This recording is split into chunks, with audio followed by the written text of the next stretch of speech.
पश्यैतां पाण्डुपुत्राणाम् आचार्य महतीं च मूं व्यूढां द्रुपदपुत्रेण तव शिष्येण धीमता।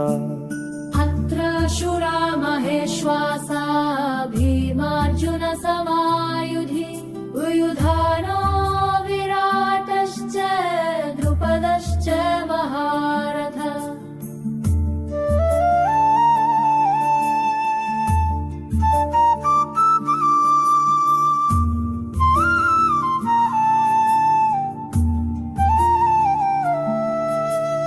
धृष्टकेतुश्चेकितानः काशीराजश्च वीर्यवान् पुरुजित् कुन्ती भोजश्च शैब्यश्च नरपुङ्गवः। युधामन्युश्च विक्रान्त उत्तमौजाश्च वीर्यवान् सौभद्रो द्रौपदेयाश्च सर्व एव महारथः।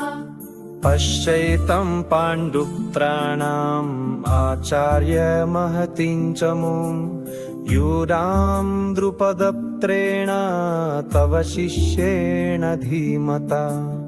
अत्र शूरा महेश्वासा भीमार्जुन समायुधि